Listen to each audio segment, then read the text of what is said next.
मारंग बलोच और सिबकतुल्ला शाजी, जो Bloch Yakjehti committee के लीडरान हैं, और उनको हाल ही में उम्र कैद की सजा सुनाई गई है। अब इस जजमेंट की सेहत को हम एग्जामिन करना चाहते हैं, और क्यों करना चाहते हैं, क्योंकि बलोचिस्तान के अंदर और सिंध के अंदर भी सख्त तरीके से कंडेम किया गया है। देख रहे, न वकील का पता, न गवाह का पता, न जज का पता, न प्रोसिक्यूटर का पता, कहाँ पे बैठे हुए। इसी केस में 2 वर्जन उन्होंने लाए।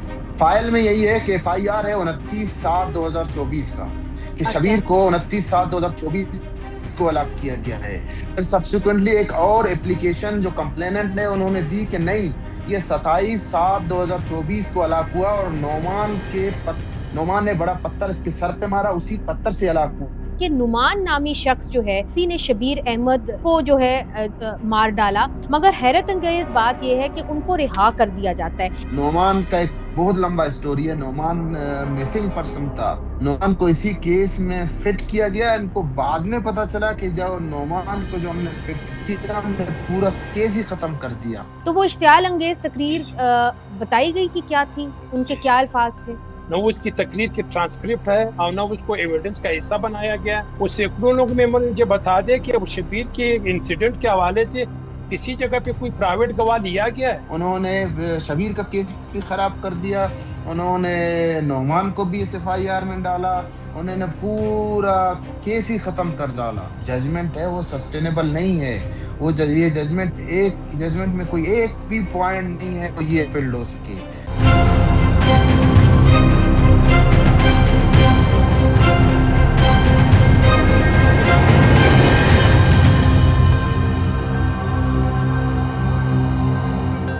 सलाम and a very warm welcome. मैं मुनीज़ जहांगीर ऑफिशियल चैनल जो है मैंने शुरू कर दिया है। नाज़रीन, मैं 23 साल से पाकिस्तान के अंदर जर्नलिज़म कर रही हूँ, मगर शायद पहली बार ये नौबत आई है कि ऐसा लग रहा है कि जर्नलिज़म जो है उसको इंडिपेंडेंट ही होना पड़ेगा, और इसीलिए मैंने ज़रूरी समझा कि ये चैनल जो है मैं बनाऊँ, ताकि लोगों की जो कहानियाँ हैं, ख़ास तौर पे पसमानदा इलाकों से, वो आप तक मैं पहुँचा सकूँ। मैंने जर्नलिज्म इसीलिए की थी ताकि मैं लोगों की कहानियाँ आप तक पहुँचा सकूँ, और अब वो शायद मुमकिन नहीं है। इसीलिए इंडिपेंडेंट जर्नलिज्म की शुरुआत मेरे लिए बहुत ज़रूरी थी। तो अगर आप इंडिपेंडेंट जर्नलिज्म को सपोर्ट करना चाहते हैं तो बेल आइकॉन को प्लीज़ सब्सक्राइब करिए, लाइक करिए और शेयर करिए। आज जो हमारा टॉपिक है वो है मारंग बलोच के हवाले से। मारंग बलोच और सिबकतुल्ला शाजी, जो बलोच यकजहती कमेटी के लीडरान हैं, और उनको हाल ही में उम्र कैद की सजा सुनाई गई है, बल्कि 2 दफ़ा उम्र कैद की सजा उनको सुनाई दी गई है। एंटी टेररिज्म कोर्ट ने जो है ये जजमेंट दी है। अब इस जजमेंट की सेहत को हम एग्जामिन करना चाहते हैं, और क्यों करना चाहते हैं, क्योंकि बलोचिस्तान के अंदर और सिंध के अंदर भी इसको कंडेम किया गया है, बड़े सख्त तरीके से कंडेम किया गया है।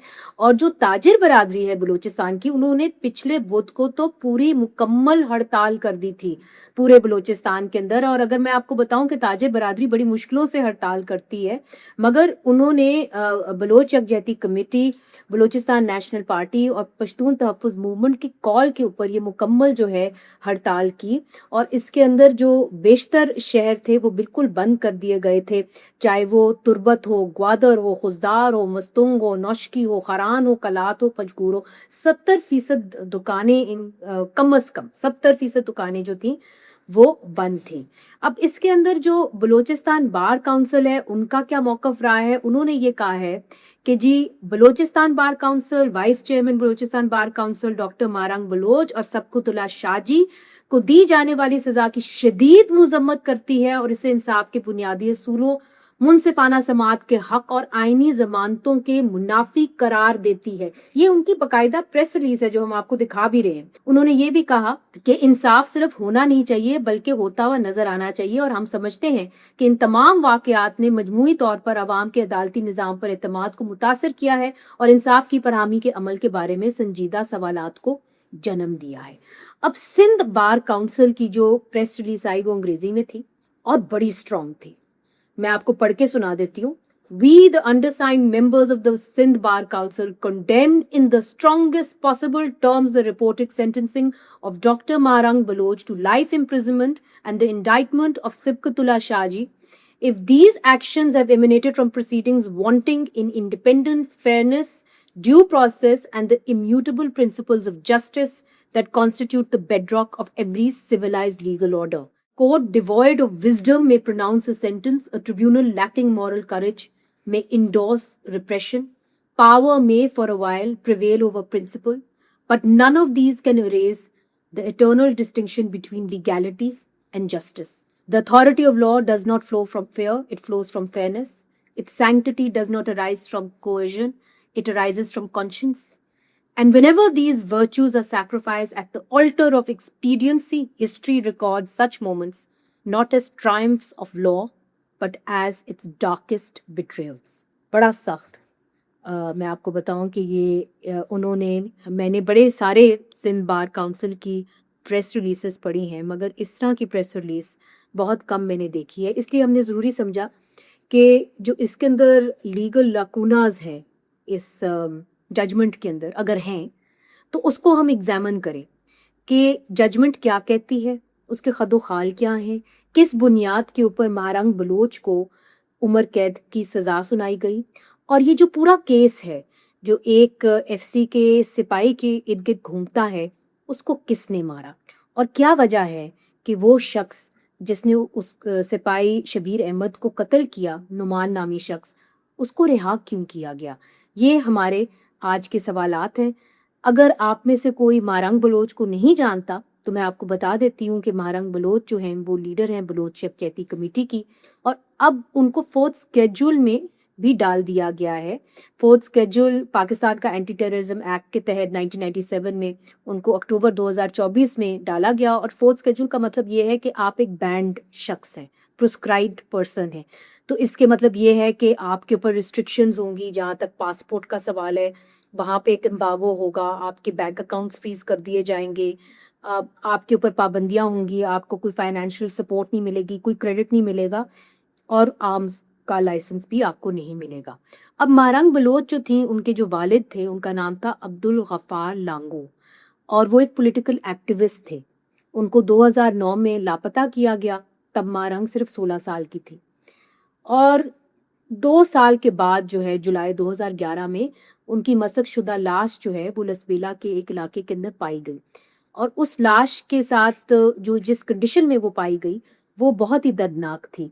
कहा जाता है कि उनके ऊपर टॉर्चर के निशान थे, और जिसके नतीजे के अंदर जो फैमिली थी उन्होंने ये कहा कि जो उस वक्त की लॉ इन्फोर्समेंट एजेंसीज हैं उन्होंने उनको इल्ज़ाम ठहराया कि उन्होंने उनके साथ ऐसा किया। उसके नतीजे के अंदर महारंग बलोच जो हैं वो एक एक्टिविस्ट बनी, और वो उभरी ऐसे इलाके में जहाँ पे दूर दूर तक ख़वातीन नज़र ही नहीं आती हैं। आप अगर बलूचिस्तान गए हैं तो कई अरसे तक आप वहाँ पे ट्रैवल कर सकते हैं, आपको ख़वातीन नज़र नहीं आएंगी, मगर उस इलाके से ख़वातीन का इस तरह उठना और अपनी बात करना, अपनी हक की बात करना बड़ी बात थी। और जब महारंग बलोच यहाँ पे आए, दिसंबर का महीना था, उस वक्त केयर टेकर गवर्नमेंट थी अनवारुल्लाह काकड़ साहब की, तो उन्होंने कहा कि हम पाकिस्तान के आइन में यकीन करते हैं और हम ये जो इन्फोर्स डिसअपीयरेंसेस इसका हल चाहते हैं। मगर उस वक्त की हुकूमत ने उनके ऊपर ठंडा पानी फेंका, उनको मारा पीटा गया और उनको बसों के अंदर ज़बरदस्ती भर के वापस कर दिया गया।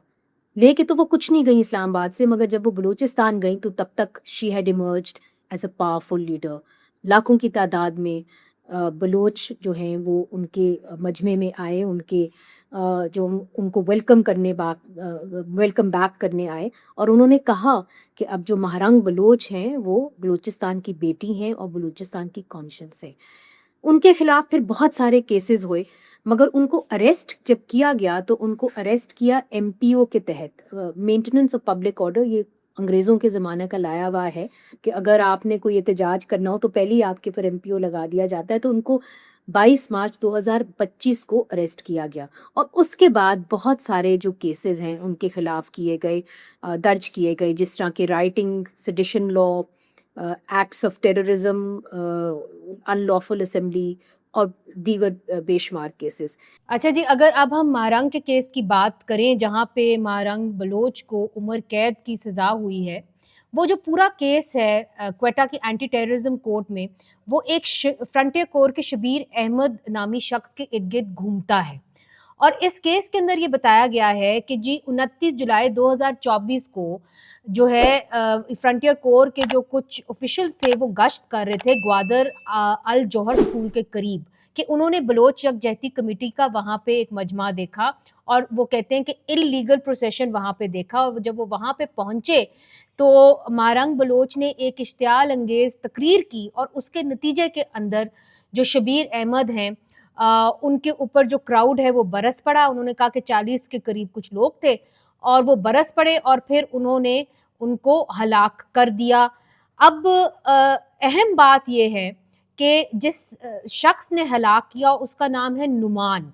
नुमान नामी शख्स ने कहते हैं कि शबीर अहमद को पत्थर मार के उसको हलाक कर दिया, मगर नुमान नामी शख्स को जो है रिहा कर दिया गया है इस केस के अंदर, जो एक हैरान कुन बात है। और ये एक बहुत बड़ा सवाल है कि फिर शबीर अहमद को जिसने कत्ल किया नुमान नामी शख्स ने, उसको रिहा क्यों किया गया, पहला सवाल। दूसरा सवाल ये कि वो जो इश्तियाल अंगेज तकरीर थी वो क्या थी, वो भी उसके भी जो खदो खाल है, डिटेल्स जो हैं वो इस जजमेंट में नहीं बताए गए। और जिस सीपीआरसी के तहत नुमान नामी शख्स को क्विट किया गया 265 के, उसके बारे में भी मैं आपको बता दूं कि उसकी जो शिक है वो क्या कहती है। तो मैं आज जो हमारे मेहमान हैं उनसे आपका तारुफ कराती हूँ। मुनीर अहमद काकड़ साहब, advocate supreme court, member Pakistan bar council, और हमारे साथ है जैदैन दश्ती साहब, advocate supreme court, vice chairman Balochistan bar council, और आप मारंग बलोच की लीगल टीम का भी हिस्सा थे। अब इस केस में हमने पब्लिक प्रोसिक्यूटर को अप्रोच किया। उन्होंने कहा कि जी हम इस केस के अंदर कोई आपसे बात नहीं कर सकते, जो सीनियर अहलकार हैं आप उनसे बात करें और फिर वो आपके प्रोग्राम के अंदर शिरकत करेंगे। फिर हमने प्रोसिक्यूटर जनरल बलोचिस्तान बहराम खान तरीन को भी कहा कि जी आप मेहरबानी करें, आप हमारे प्रोग्राम में शिरकत करें ताकि हम इस केस की जो लीगैलिटीज़ हैं इसके ऊपर बात कर सकें। तो उन्होंने भी अभी तक हमें जवाब नहीं दिया। उसके बाद फिर हमने हुकूमत बलोचिस्तान से रब्ता किया और हमने कहा कि आप अपना कोई लीगल तर्जुमान भेजें। तो 1 हफ्ता हो गया है और अभी तक हमने कोई जवाब उनसे भी नहीं आया। इसलिए अब हम इस पॉडकास्ट को लेके आगे बढ़े हैं, चूँकि इस पॉडकास्ट के ज़रिए हम आपको ये दिखाएंगे कि जी ये जो हालात हैं इस वक्त बलूचिस्तान में क्या हैं और क्यों हैं। सबसे इम्पोर्टेंट सवाल ये है कि क्यों है कि ये जो जजमेंट आई है इसकी लीगैलिटीज़ जो हैं वो क्या है। तो सबसे पहले मुनीर अहमद काकड़ साहब, चूँकि पाकिस्तान बार काउंसिल ने और जदैन दश्ती साहब, पाकिस्तान बार काउंसिल ने इसको कंडेम किया है इस जजमेंट को, तो क्यों आपने इसको कंडेम किया है? ये इस जजमेंट को अगर मैंने उसकी कदम की है या कंडेम की हुई, ये बेसिक जो फंडामेंटल राइट्स है एक्यूज्ड को, उनकी वायलेशंस की बुनियाद पे की गई। आपने खुद जजमेंट्स के हवाले से 1-2 चीजों का जिक्र कर चुके हो, जैसे आपने नोमान का जिक्र किया हुआ है। नोमान के जिक्र करते हुए जो एक्यूज पर्सन को जो आर्टिकल 10A के हवाले से जो राइट्स हासिल है वो आप उनको प्रोवाइड ही नहीं कर रहे हो। आप अंदाजा इस बात से लगा ले कि केसेस चला रहे हैं और 18 तारीख को प्रोसिक्यूशन की तरफ से जो उनकी एक्यूज पर्सन का कि अपना कौंसल वहाँ उसी केस के अंदर इसकी पैरवी कर रहे थे और वहां पर आपने फेसलेस जो है ट्रायल करने की कोशिश कर रहे थे, उसके ऊपर इतराजात आ गए थे और उस इतराजात से पहले भी इस कोर्ट के ऊपर जो है इस कोर्ट के ऊपर जज के ऊपर इतराज था और इस इतराजात की बुनियाद पर हाई कोर्ट के अंदर पिटिशन लगा हुआ था और उस पिटिशन के ऊपर भी आज तक उसकी हियरिंग नहीं हुई थी। फिर सबसे अहम बात ये चीज बता दे कि 18 तारीख को government of Balochistan state council मुकर्रर कर लेता है और 22 तारीख को जजमेंट पास होता है। तो इस ये सारी जल्दी होने की मतलब ये क्या है? ये तो इंसाफ के तकाजे पूरी तो नहीं कर रहे हैं, नहीं इंसाफ के तकाजे पूरे किए गए हैं। यहाँ तक बात यह है कि दुनिया का मुसलमा असूल है कि एक्यूज को अपनी मर्जी का वकील और अपनी मर्जी का ट्रायल और उसके हिसाब से उनके तकाजे उनके लिए ये बुनियादी हक है, आप उनको वहां से महरूम कर रहे हो। दूसरी बात यह कि फेसलेस ट्रायल्स के अंदर अगर आप देख ले नो वकील का पता, न गवाह का पता, न जज का पता, न प्रोसिक्यूटर का पता, कहाँ पे बैठे हुए, कहाँ ये आप क्यों कह रहे हैं कि ना जज का पता ना प्रोसिक्यूटर का पता? ये आप क्यों कह रहे हैं, हमें एक्सप्लेन करें, क्योंकि आम लोगों को ये समझ नहीं आ रही कि जब आप कहते हैं ना जज का पता ना, क्या मतलब? एक्सप्लेन इस वजह से आपको बता रहा हूँ कि जज के लिए एक जगह मुकर्रर है कि अदालत के अंदर, जिस सेशन कोर्ट है वहां पर अदालत के अंदर एक जज बैठता है।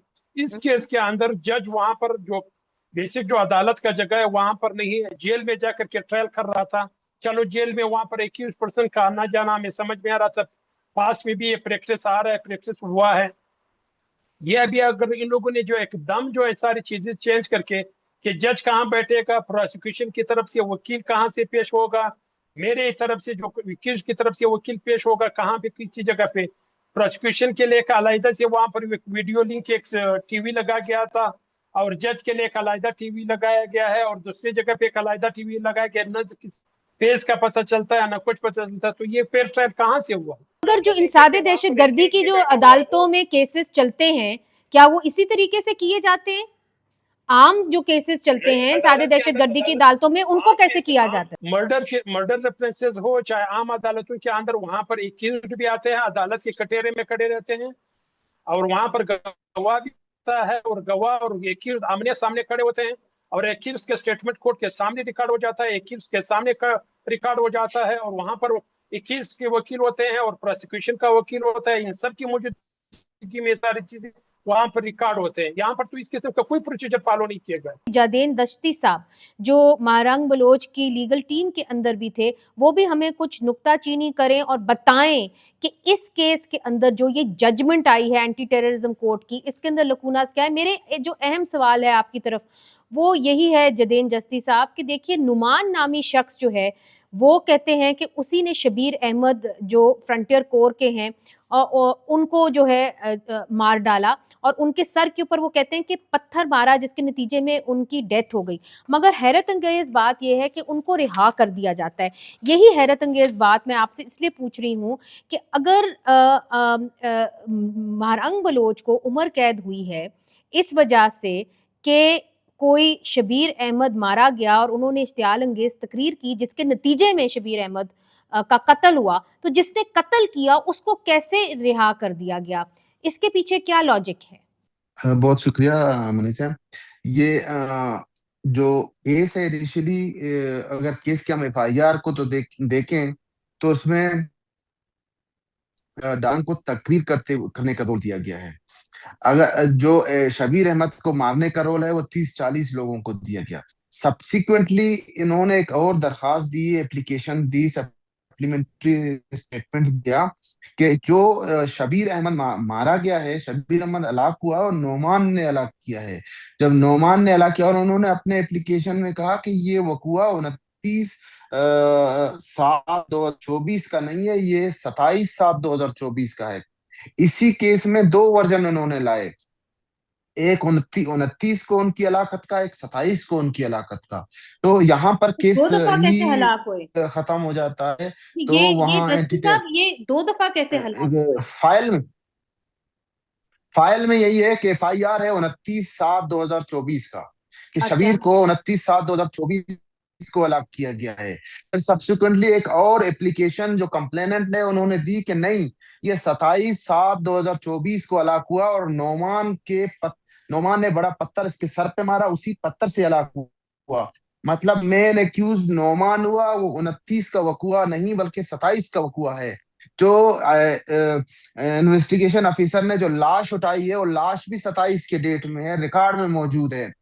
मुझे मैं एक बात बताऊं कि ये जो पूरा ट्रायल है, ये पूरा ट्रायल ऑलरेडी तयशुदा ट्रायल था। जो जज जून का जजमेंट है, क्योंकि जेल में जो डॉक्टर महरंग और शबगतुल्ला शाहजी साहब को जो जजमेंट रिसीव कराई गई है वो 20/6/2024 को रिसीव कराई गई है। उसकी रिपोर्ट भी फाइल के अंदर मौजूद है। आप ये जजमेंट ले लें, आपके लिए क्योंकि कानूनी तौर पर ये जरूरी है कि किसी अक्यूज को जजमेंट उसके हवाले किया जाए। तो डॉक्टर मानक ने जजमेंट रिसीव करने से इनकार कर दिया। उन्होंने कहा चूंकि फेसलेस ट्रायल था, चूंकि हमने इसमें पार्टिसिपेट नहीं किया, हमारे वकला ने पार्टिसिपेट नहीं किया, लिहाजा हम वो जजमेंट नहीं ले सकते। वो जजमेंट 20 तारीख की है, जो रिपोर्ट है, जो रिकॉर्ड है, वो रिकॉर्ड कहती है कि 20 तारीख को ये रिपोर्ट बनाया गया है कि डॉक्टर मारंग ने जजमेंट रिसीव नहीं की। ये सारा जो ट्रायल से लेके, एफआईआर से लेके जेल ट्रायल तक, जेल से लेके केस ट्रायल तक, फिर आम वकीलों को उससे दूर रखना, ये तमाम तमाम जो वो किया। और ये केस है जो आपने कहा कि एंटी अच्छा दस्ती साहब, ये केस के अंदर मुझे ये बताइए ना, इन्होंने यहाँ पे लिखा हुआ है पैराग्राफ 2 के ऊपर, अगर आप एंटी टेररिज्म कोड की जजमेंट पढ़ें उसके अंदर लिखा हुआ है, it is pertinent to mention that according to the judicial record accused Numan son of Mohammad Ishaq was subsequently nominated in the present case through a supplementary statement of the complainant recorded on 16 January 2025. His nomination was allegedly based upon secret information to the effect that he had fatally struck Sepoy Shabir Ahmed on the head with a heavy stone. However, he secured acquittal. मतलब उसको release कर दिया गया, उसको रिहा कर दिया गया under section 265K CRPC from the learned session judge, special judge, Anti-Terrorism Code Gwadar, White, dated 18th February 2025. To avoid any confusion, it is necessary to clarify that the case of the acquitted stands on a footing entirely different from that of the present accused persons. The acquittal of Numan was primarily based upon his nomination through a supplementary statement recorded after a delay of 171 days, which was considered insufficient to proceed further against him. और ये जो 265K of the CRPC है, power of court to acquit accused at any stages, nothing in this chapter shall be deemed to prevent a court from acquitting an accused at any stage of the case if, after hearing the prosecutor and the accused and for reasons to be recorded, it considers that there is no probability of the accused being convicted of any offense. इसका मतलब क्या हुआ? तो फिर शबीर अहमद को किसने कत्ल किया अगर उसका कातिल नहीं पकड़ा गया? और मतलब, जी मैं तो यही कह सकता हूँ कि शबीर अहमद के साथ ज्यादती हुई है, क्योंकि इन्वेस्टिगेशन, अगर शबीर अहमद का कातिल नोमान था, नोमान बरी होगी। जब शबीर अहमद का कातिल नोमान था, नोमान जब बरी हुआ तो शबीर अहमद का असल कातिल कौन है? क्योंकि यहाँ जो दो दो डॉक्टर महारंग और सबकतुल्ला शाहजी को लाइफ इम्प्रिजनमेंट दी गई, ये इल्जाम ही नहीं है, उनका कत्ल का रोल ही नहीं है। तो जब कत्ल का रोल प्रोसिक्यूशन ने नोमान को दिया 265K में जज ने देखा, 265K यही कहती है कि जहां पर कन्विक्शन का कोई चांस ना हो तो वो कोर्ट के वक्त के ज़या से बेहतर है कि इनको फर्स्ट इंस्टेंस में बरी किया जाए। इसीलिए कोर्ट ने नोमान को बरी कर दिया। जब कोर्ट ने नोमान को बरी कर दिया तो मतलब ये कि प्रिंसिपल एक्यूज नोमान था।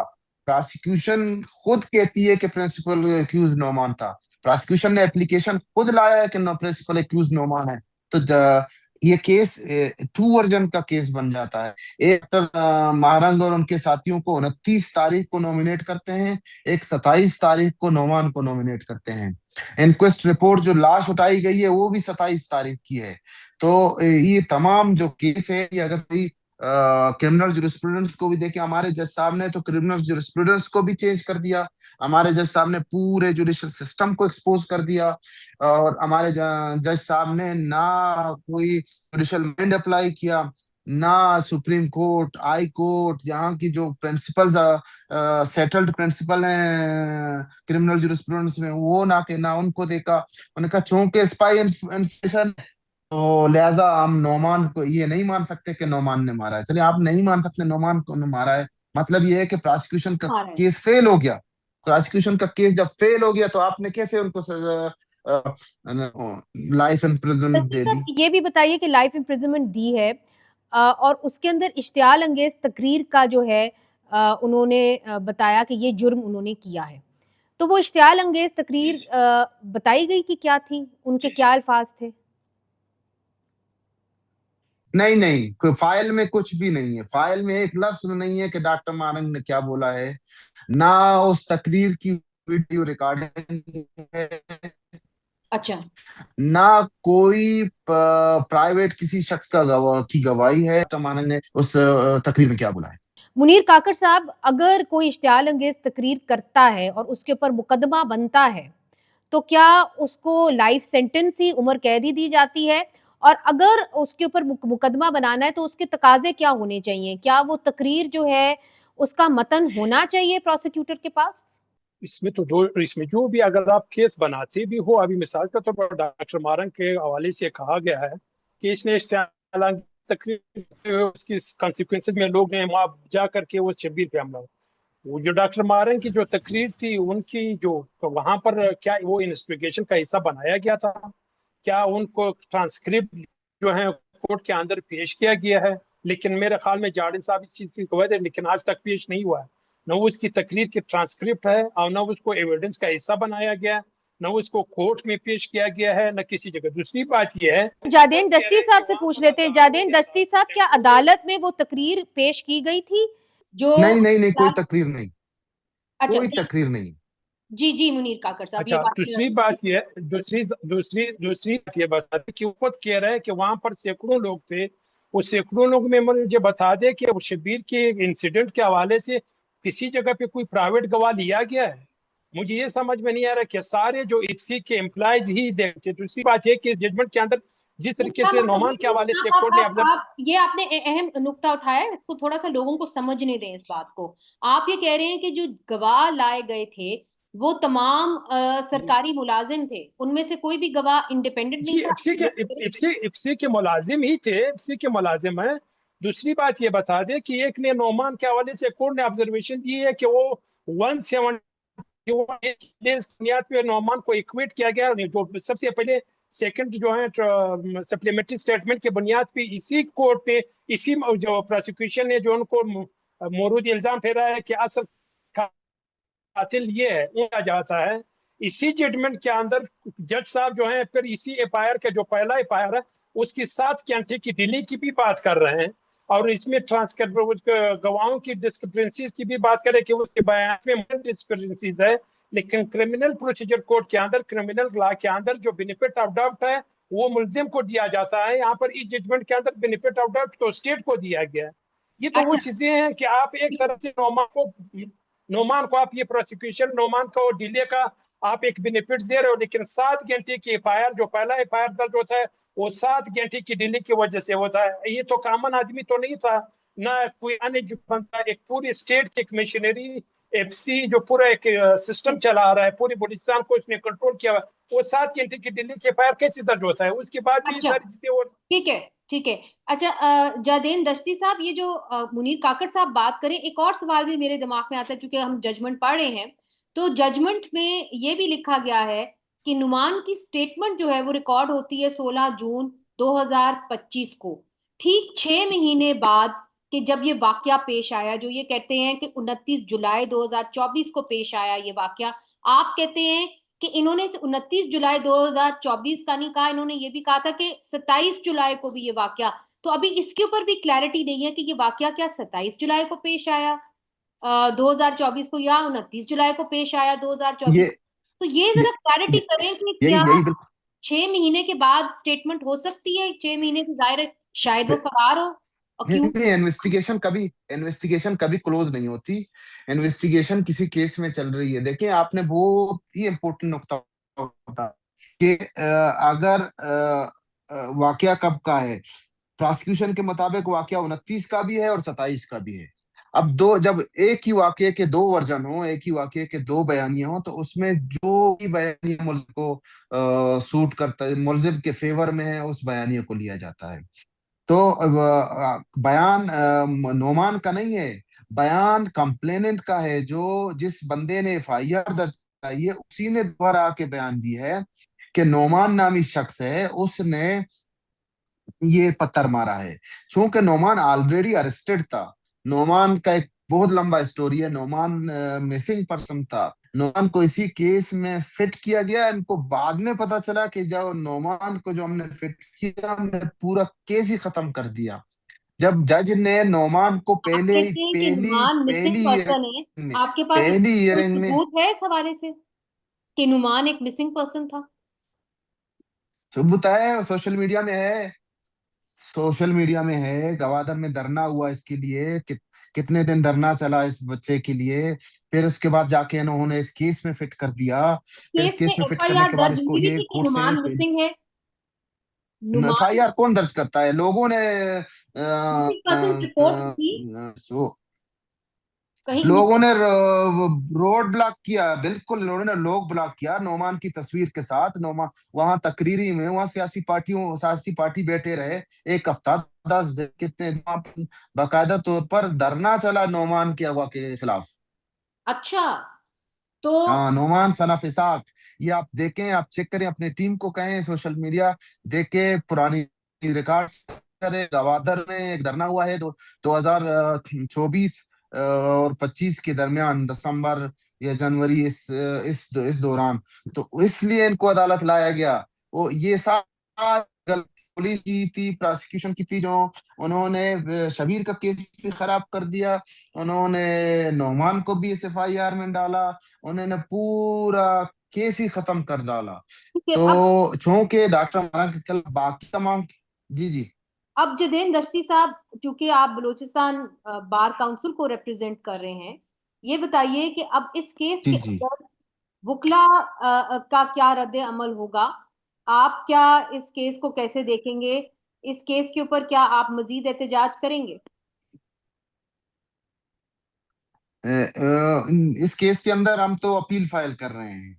अच्छा, केस तो वकला अपील है, आप वकला तो तमाम। अपील अब बलूचिस्तान हाई कोर्ट जाएगी? जी जी, हम बलूचिस्तान हाई कोर्ट में अपील करेंगे। इसमें हम जजमेंट की सस्पेंशन मांगेंगे, और हम अपने पॉइंट्स पेश करेंगे बलूचिस्तान हाई कोर्ट में। ये केस जो है, ये जजमेंट है, वो सस्टेनेबल नहीं है। ये जजमेंट में कोई एक भी पॉइंट नहीं है तो ये अपील्ड हो सके। तो आपने बलूचिस्तान की बात की, बलूचिस्तान के तकरीबन तमाम बार एसोसिएशन ने इस जजमेंट को कंडेम किया। बलूचिस्तान के जितने भी अपराइट लॉयर्स हैं, जिन सब ने इसको कंडेम किया। जो क्रिमिनल प्रैक्टिस करते हैं, उन्होंने जब जजमेंट देखा, जी। ये तो वो क्या कहते हैं कि ये सारा सिस्टम ही बेनकाब हो गया इस जजमेंट से। मुनीर काकड़ साहब, क्या उम्मीद कर सकते हैं जो वकील हैं, जिस तरह के जादेन दश्ती साहब महारंग बलोच के साथ वकील हैं, उनकी टीम के अंदर एक वकील हैं, क्या उम्मीद कर सकते हैं कि आगे जाके उनको रिलीफ मिलेगा कि नहीं मिलेगा? इसलिए चूंकि ये केसेस तो बड़े अरसे तक चल सकते हैं, कई अरसे तक लोग जेलों के अंदर होते हैं, पाकिस्तान में तो मामूल की बात है। मनीषा साहिबा, इस पे एक चीज मैं आपको थोड़ा सा इंटरेस्टिंग चीज बता दूं। जी ये जी। जब हमारा के लिए अपने अपने कौंसल्स ऑलरेडी खड़े थे, जैसे जारिन साहब हैं। आप अंदाजा इस बात से लगा ले कि इसमें जो स्टेट की तरफ से जिन वकला को मुकर्रर किया गया है कि डॉक्टर मारंग की रिप्रेजेंटेशन आप कर लें, इंतहाई माजरत के साथ, अभी तो वो दो नाम तो मैं इस तरीके से बता सकता हूँ, क्योंकि वो लिस्ट जो है वो सीक्रेट एजेंसीज की तरफ से गवर्नमेंट के पास आया था। एक को तो एडिशनल एडवोकेट जनरल के लिए प्रपोज किया गया था, और एक को सर्विस ट्रिब्यूनल के लिए प्रपोज किया, जिसको 6 केसेस अलॉट किए गए कि 6 केसेस में आपने डॉक्टर मारंग के खिलाफ केस को रिप्रेजेंट करना है। ये तो एक इस किस्म की हाल है। दूसरी बात यह कि अदालतों की बर्बाद कर लेते हैं। जब इस किस्म की सजा हो जाती है, हमारे पास कोई दूसरा ऑप्शन तो होता नहीं, हमने हाईकोर्ट जाना है। हाईकोर्ट में तो इसके खिलाफ अपील भी दाखिल करेंगे, लेकिन क्या जिस किस्म उम्मीद का है आपको सिचुएशन हाई कोर्ट अदालतों की से, चल, आला अदालतों से क्या मैं उम्मीद? माजरत के साथ आजकल की अदालतों से तो उम्मीद रखना मेरे ख्याल में बेवकूफ़ी वाली बात है। जिस किस्म की चीजें हो रही है, जिस किस्म के धंधे किए जा रहे हैं, जिस किस्म के प्रेशराइज किए जा रहे हैं, अदालतों से तो इंसाफ नहीं नहीं, नहीं, ये मगर जानबूझ मगर कर अगर किसी आप तरीके उस से जजमेंट की सेहत किसको को जितना भी देखें, लिंगरान करेंगे। मुनीर काकड़ साहब, अगर आप उस जजमेंट की सेहत को देखें, तो जज अगर ये जजमेंट सुप्रीम कोर्ट तक जाती है, जो भी है, जजेस ने कोई ना कोई जी, जस्टिफिकेशन तो अपनी जजमेंट की देनी होती है, तो will it stand in a court of law, in the supreme court?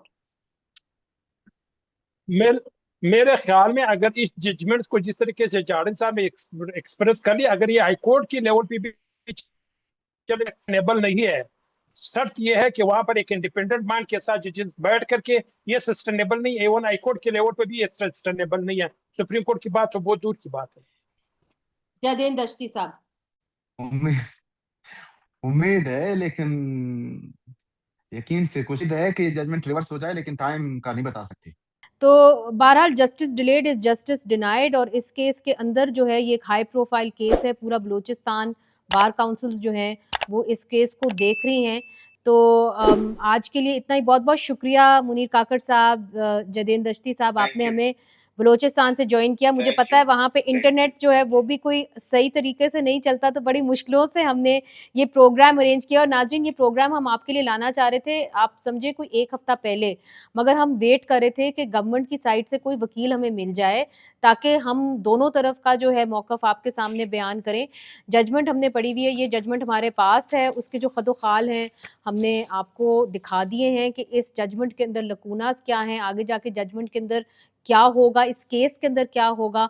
ज़ाहिर है जब ये केस अनफोल्ड होगा और हाई कोर्ट में जाएगा तो हमारी नज़र इसके ऊपर रहेगी। और अगर आप इंडिपेंडेंट जर्नलिज़्म को सपोर्ट करना चाहते हैं तो प्लीज़ बेल आइकॉन को प्रेस करिए, सब्सक्राइब करिए, लाइक करिए, शेयर करिए और इंडिपेंडेंट जर्नलिज़्म को आप तंदुरुस्त करिए पाकिस्तान के अंदर।